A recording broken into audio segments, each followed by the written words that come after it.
I see Mercedes is sending us a 2024 EQE 350 4Matic sedan, which is an electric vehicle.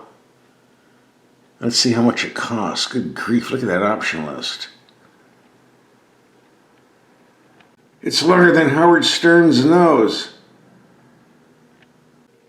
I'm not going to read everything. This video will be way too long, but leather, $1,600. Microfiber headliner, $1,600. Blah, blah, blah.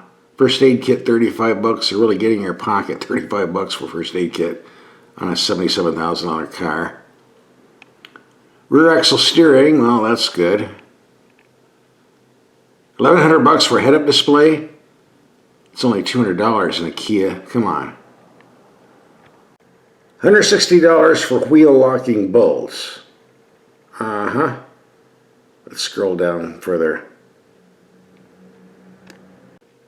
That was the first half. Here's the bottom half. In the total tab of shipping, almost 100 grand. Wow. And here's where it's made. Sort of German. 288 horsepower, that's not impressive, but 564 pounds-feet of torque and all-wheel drive, that's pretty impressive. Alright, enough of this. Let's just go take a look and go for a drive. Alright, here it is. Nice looking vehicle, although I never understood why we need two Mercedes emblems on the front to remind you what you're driving, I guess. Mercedes emblem stamped on the door handles. Mercedes stamped on the inside rocker panels. Mercedes emblem on the wheels. Yep, it is a Mercedes, no doubt about that.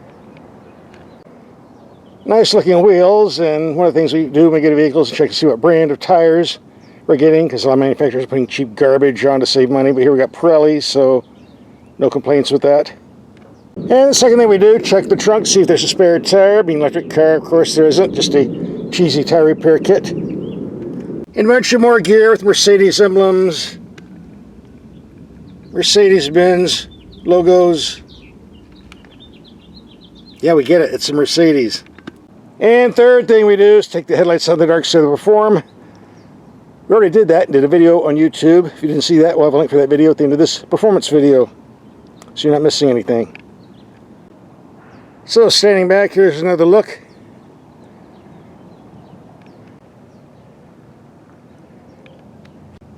And the EQE badge, so we know it's electric. Fully charged, the factory claims a range of 300 miles. We're going to take this out and find out if that's true. And the weather's perfect for this test because it's March, around 70-75 in the daytime, around 40-45 at night. No need to use the heater, no need to really use the air conditioning, both which rob the power and drain the battery dry, so we should get pretty close to 300, but then again, you never know.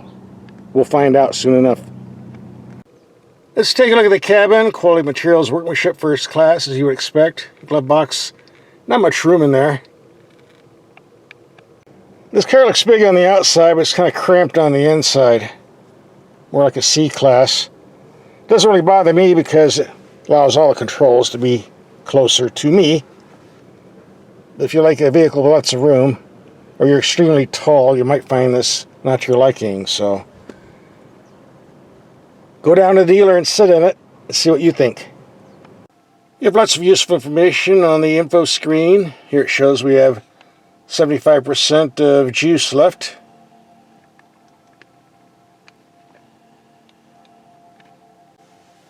Or we have Eco Mode, Comfort, Sport, or Individual, Navigation, and a very, very nice camera system. First class. Your choice of gauge clusters. This is the, what I call the standard one. The Sport. the understated. Another navigation system, although why you need two is beyond me. One here, and one off to the right. One for the left eye, one for the right eye, I guess. And here you can turn off some of these so-called safety features like lane assist, steering wheel assist, for people who don't know how to drive. I do, so I turned all this nonsense off. This car has the optional rear axle steering for $1,100. Definitely worth the money. Gives a super tight turning radius, making it very easy to fit in the narrowest of parking spaces.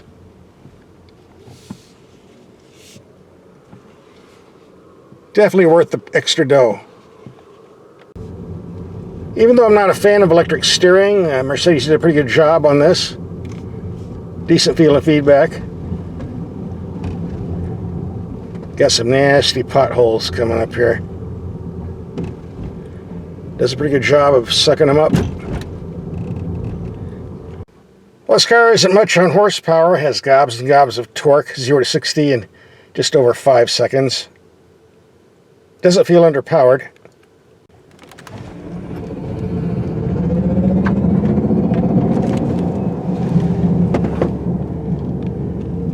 We started out with a range of 310 miles showing on the gauge cluster, but after driving 127 miles, the battery's down to 50% capacity, giving us a true range of approximately 250 to 260 miles.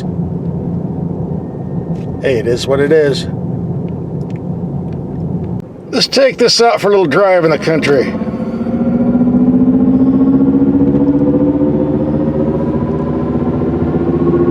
Like the special effects.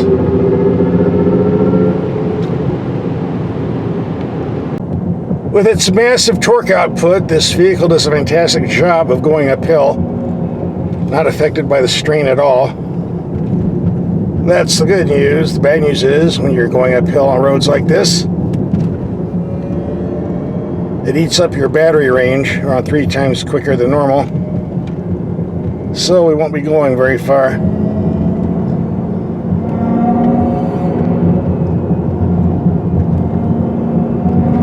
But great fun while it lasts. Since most of the weight is on the bottom of the vehicle due to the batteries, the overall balance and weight distribution is pretty good, so we're taking corners the way I would expect. Excellent.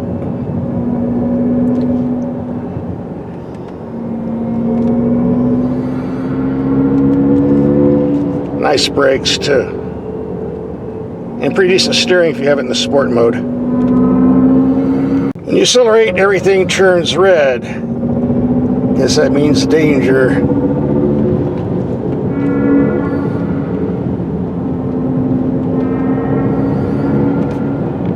Another factor in the excellent cornering is the rear wheel steering. Makes taking corners extremely quick and easy. Takes some getting used to, but works pretty good. I'm very impressed with the performance of this sedan. It's just too bad it kind of goes dead when the battery runs out. Then you have to spend all that time recharging. Another slow poke.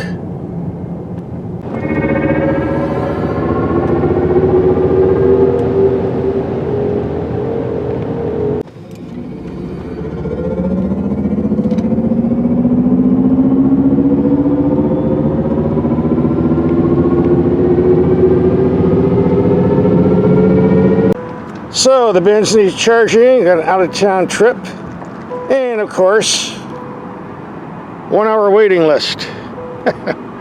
Not Mercedes' fault. Welcome to the world of electric vehicles, folks. This is your future.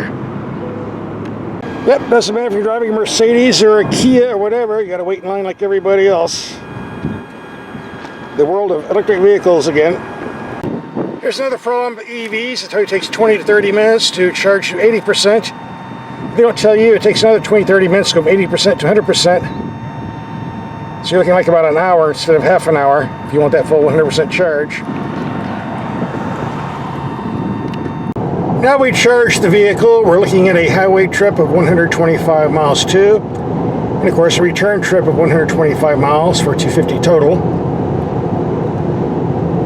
And we've already spent 2 hours charging the vehicle to get on the freeway. And I suspect we're going to have to do another charge before we come back, given the realistic range of around 240, 250 miles we've been getting off this vehicle thus far.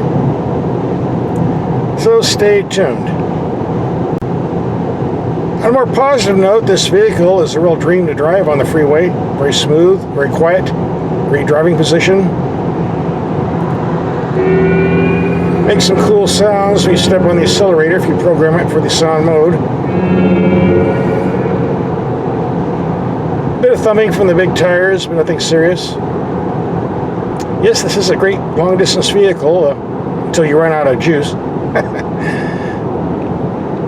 And by the way, it costs me $28 to get 170 miles of charge. Do 170 miles on a Mercedes gas engine that gets 22 to the gallon on the highway would cost around $24. So the gasoline bins are still less expensive to operate than this if you're using a public charger, not if you're using a home charger, of course.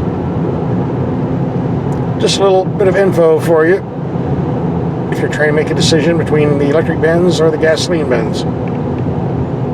So let's run some more numbers. With the highway trip, 125 miles going to, 50 miles of city driving once we get there, and 125 miles going back. That's a total of 300 miles for this trip. Total, it's around 4 hours and 30 minutes of driving, highway and city. And 2 hours to do the first charge. I'm lucky here, it wasn't a line. Around 40 minutes to do the second charge. Let's see. That's 2 hours and 40 minutes of charging for 4.5 hours of driving. Again, this is nothing bad about Mercedes. It's just the things you have to put up with when you're driving an electric vehicle. It does kind of make me miss the E-Class and S-Class I had previously. Yeah, for another 30 grand, that S-Class. That was a nice one, that big V8. And at 23 the gallon on the highway, it was actually cheaper to feed than coming here. Such is life. So what do I think about this EQE electric vehicle after a week of driving? Well, you know, if you'd given me the keys to take it for a drive, I'm not going to tell you how much it costs or who made it. I'd give it a very high rating, at least 9 out of 10. But the fact is, we do know how much it cost. 100 grand's a lot of dough. And there's some other Mercedes-Benz vehicles in their inventory, about the same size, using gasoline engines for a lot less. So you have to ask yourself, just how bad do you want to go electric over gasoline, and how much are you willing to pay? But if you have your heart set on this EQS and get it, you won't be disappointed. It is a very nice ride. Now, if you do a lot of driving at night, you might want to watch our night drive and headlight test. Here's a link coming up. Click and watch.